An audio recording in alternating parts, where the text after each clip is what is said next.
कभी आपने किसी मूषक को देखा है? उसे सदैव कुछ न कुछ चाहिए होता है, कुतरता रहता है दिन भर रात भर। कभी आपके रसोई घर से कुछ उठा लेगा, कभी भंडार से कुछ उठा लेगा, कभी आपके वस्त्र फाड़ देगा, कुछ उठा के अपने बिल में ले जाएगा। किंतु आप देखिए, उसे कभी संतुष्टि नहीं मिलती, उसका पेट कभी नहीं भरता। इसी के विपरीत होती है नदी। किसी से कुछ नहीं चुराती, केवल बांटती है। अपने इस जल को इस प्रकृति में बांटती, इस धरा को सींचती जाती है, इस प्रकृति को एक नया जन्म देते जाती है। और यही नदी जो सदैव केवल बांटती है, आप देखेंगे कि यह कभी खाली नहीं होती। इससे आप क्या समझे? जो सदैव छीन कर खाता है वो सदैव भूखा रहता है। जो व्यक्ति सदैव सब में बांटता है उसे ये भूख कभी नहीं सताती। वही मूषक जो सबसे छीनता है अकेला पड़ जाता है, उसके शत्रु बन जाते हैं। वही नदी जो सब में केवल बांटती है, उसे लोग माता समझकर उसकी पूजा करते हैं।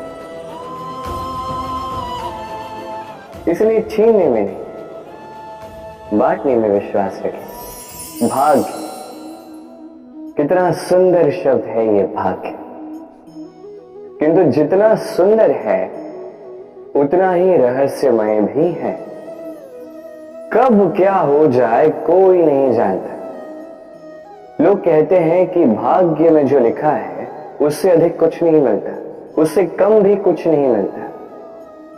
नियति की जो लिखी है वो कभी नहीं मिटती। किंतु कोई ये नहीं समझता कि नियति आपकी नीयत से बदलती है। यदि आप शुभ विचार रखेंगे, शुभ कर्म करेंगे, तो नियति आपके साथ अशुभ होने ही नहीं देगी। कभी आकाश में पंछी को देखिए, वो कभी भी भाग्य पर निर्भर नहीं रहता। चाहे कितना भी तूफान आए, कैसी भी हवा चले, घूमता है एक एक तिनका उठाकर अपना सौभाग्य, अपना घर स्वयं बनाता है, अपनी संतान को अस्तित्व में लाता है, उसका पालन पोषण करता है, उसे उड़ना सिखाता है। भाग्य पर निर्भर कभी नहीं रहता। और यही बात हमें भी तो सीखनी। स्मरण रखिएगा, आपका भाग्य कोई लिखी हुई नियति नहीं है। आपका भाग्य वो सत्य है जो दिन प्रतिदिन आप स्वयं लिखते हैं, कुछ अपने परिश्रम से, कुछ आपकी नीयत से। सुरक्षा व्यक्ति के लिए आवश्यक होती है, किंतु यही व्यक्ति की सबसे बड़ी शत्रु भी होती है। कैसे? सोचिए, एक व्यक्ति जब सुरक्षित वातावरण में होता है तब उसमें आलस आ जाता है। वो जानता है कि ना मुझे भविष्य के लिए कुछ करना है, ना आज के लिए कुछ करना है, केवल जीवन जीना है। इस सुरक्षा चक्र से बाहर निकलना अति आवश्यक है। सोचिए, पंछी जो अपनी संतान को जन्म देता है, कुछ समय के पश्चात उसे घोंसले से निकाल देता है। क्यों? यदि ऐसा नहीं किया तो वो संतान जीवन जीना सीखेगी ही नहीं। यदि उसे डाली से नीचे नहीं फेंका तो संतान उड़ ही नहीं पाएगी, उसके पंख सशक्त नहीं होंगे, वो स्वयं का घोंसला बनाएगी ही नहीं। पंछी अपना घोंसला तब बनाते हैं जब उनके अभिभावक उन्हें छोड़ देते हैं। स्मरण रखिएगा, आप सुरक्षा चक्र से बाहर निकलेंगे, संकट आएंगे जिसके कारण आप सतर्क होंगे, उनका सामना करोगे तो आप बलशाली होंगे। अब वो संकट दोबारा ना आए इसलिए आप योजना बनाओगे। यदि आप स्वयं का विकास चाहते हैं तो जब भी आपको लगे कि आप एक सुरक्षित वातावरण में हैं, एक सुरक्षा चक्र में हैं, तो इस घेरे से बाहर निकलिए। यहां है आपका विकास। ये उस नौका का प्रतिरूप है जो हमें धारा पार कराती है। अब सोचिए कैसी बात है, वो विशाल नौका जो हमें धारा पार कराती है, उसका निर्माण धारा में नहीं, धरा पर होता है। और यदि हम इसे नदी तक पहुंचाना चाहें तो हमें आवश्यकता होती है किसी बैलगाड़ी की अथवा अश्वगाड़ी की। उसमें रख के इसे ले जाते हैं। अब यदि मार्ग में कोई नदी आ जाए, कोई धारा आ जाए और उसे पार करना हो तो इस बार नौका पर उस गाड़ी को रखा जाता है और फिर पार किया जाता है। अर्थात ये यात्रा संपूर्ण हो ही नहीं सकती यदि दोनों का सहयोग न होता। इसीलिए ये कहावत है, कभी नौका तो कभी गाड़ी। ये हमारे जीवन में अत्यंत महत्वपूर्ण है। हमारे संबंधों में अत्यंत महत्वपूर्ण है संयोग। सदैव साथ मिलकर चले, सदैव संयोग करें, सदैव सुखी रहेंगे। व्यक्ति का व्यक्तित्व कैसे बनता है, आपको क्या लगता है? व्यक्ति जन्म से अपना प्रारब्ध लेकर आता है या आपको लगता है कि यह प्रकृति व्यक्ति के लिए उसकी नियति लिखकर देती है? नहीं, ऐसा कदापि नहीं होता। मैं आपको समझाता हूं। जब भी वर्षा होती है, किसी बूंद को देखिए। अब ये बूंद जहां गिरेगी उस पर निर्धारित करता है कि आगे क्या होगा। यदि ये बूंद गिरती है किसी खेत में तो ये किसी नए पौधे को जन्म देगी। यदि वो गर्म तवे पे गिरी तो स्वयं को भस्म कर देगी। यदि वो किसी सर्प के मुख में गिरती है तो विष बन जाती है। सीप के मुख में गिरती है तो मोती बन जाती है। यदि वही किसी पत्ते पे गिरे तो ओस बन जाती है। एक ही बूंद, किंतु उसकी संगत उसका भविष्य और उसका व्यक्तित्व निर्धारित करती है। अब वो तो केवल एक बूंद है, उसके हाथ में है केवल गिरना। कहां वो भी वो निर्धारित नहीं कर सकते। किंतु आप मनुष्य हैं। आप चुन सकते हैं कि आपकी संगत क्या हो, किन लोगों के साथ आप बनेंगे बड़े। तो अच्छे से कीजिए, क्योंकि ये चयन आपका होगा, क्योंकि ये जीवन आपका है, भविष्य आपका है। अब महान बनना है या नहीं, ये निर्णय भी आप ही का होगा। मनुष्य का स्वभाव होता है सदैव वही बोलना चाहता है, कभी किसी की सुनना नहीं चाहता। किंतु उसका ये स्वभाव उसे एक बहुत बड़े ज्ञान से दूर रखता है, सामने वाले व्यक्ति के व्यक्तित्व के ज्ञान से दूर। इसलिए यदि आप किसी को पहचानना चाहते हैं, उन्हें समझना चाहते हैं, तो उन्हें रोकें, बस बोलने। क्योंकि व्यक्ति का व्यक्तित्व होता है उसके शब्दों में और उसका वास्तविक रूप छिपा होता है उसकी बोली के पीछे। बोलने दें, धीरे धीरे करके आप सब समझ जाएंगे। यही अंतर होता है एक साधारण पुरुष में और एक महापुरुष में। एक किसी को बोलने नहीं देता और एक सबकी सुनता। तो चयन आपका होगा, आप साधारण बनना चाहते हैं या असाधारण, क्योंकि ये भविष्य आप ही का है। भाग्य और कर्म, दो ऐसे शब्द जिनसे संसार घिरा है। कोई कहता है मेरे भाग्य में ये नहीं था कि मेरा जीवन ऐसे हो जाता, जो मुझे ये मिल जाता। कोई कहता है कि मेरे पिछले जन्म के कर्म कुछ ऐसे रहे होंगे जिसके कारण इस जन्म में ऐसा भाग्य मिला। सब छोड़ दीजिए और एक बार शांत मन से सोचिए।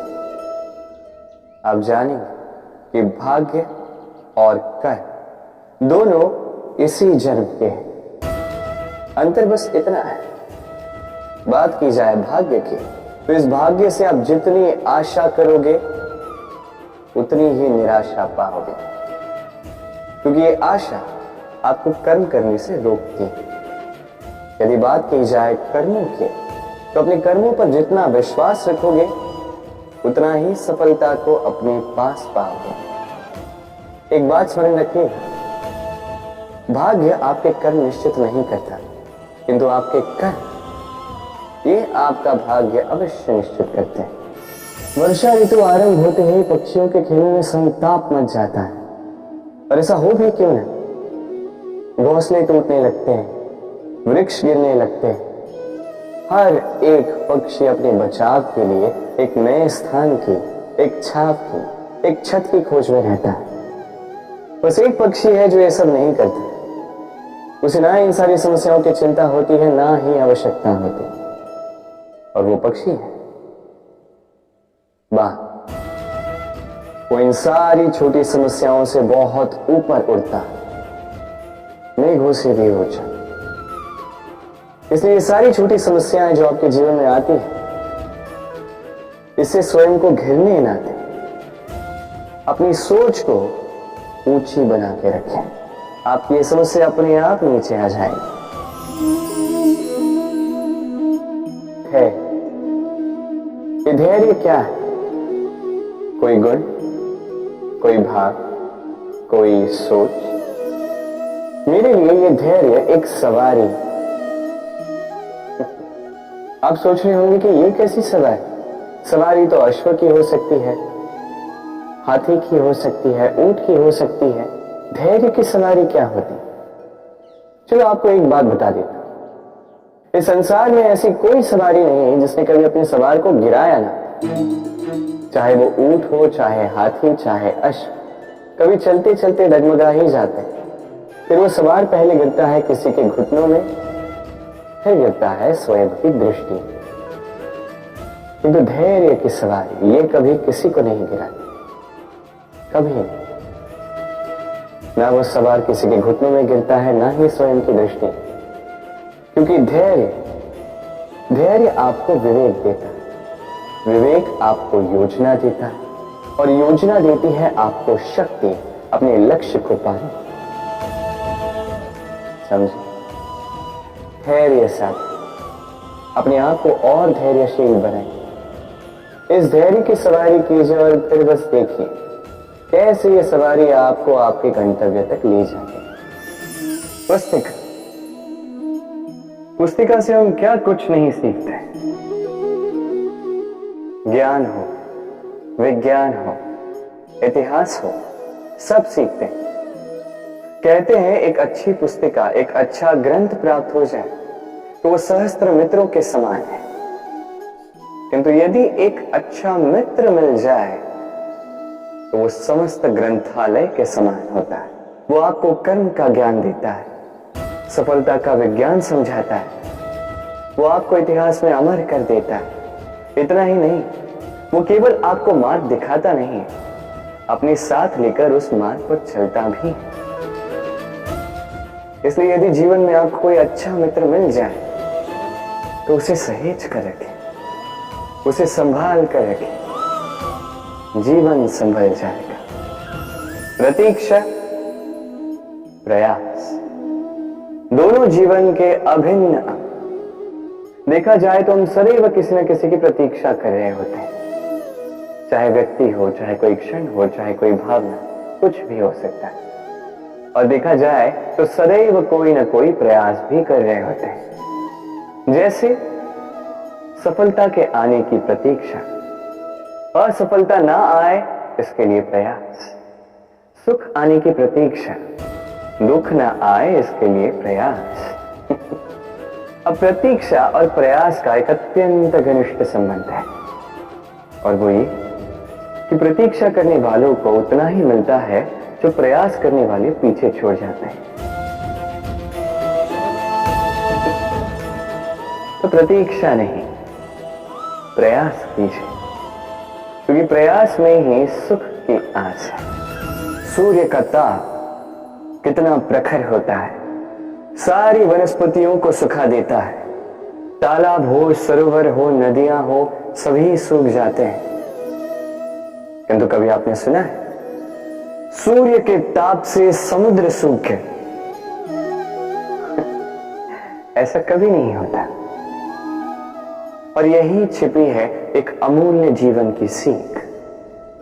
समुद्र की भांति स्वयं को धैर्यशील बना दोगे, स्वयं में वो संयम लाओगे, तो कठिनाइयों की धूप आपको कुछ नहीं कर सकती।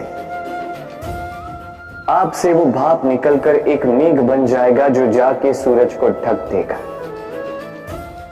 और फिर होगी केवल सफलता की वर्षा। तो आइए और मेरे साथ धैर्य से कहिए, राधे राधे।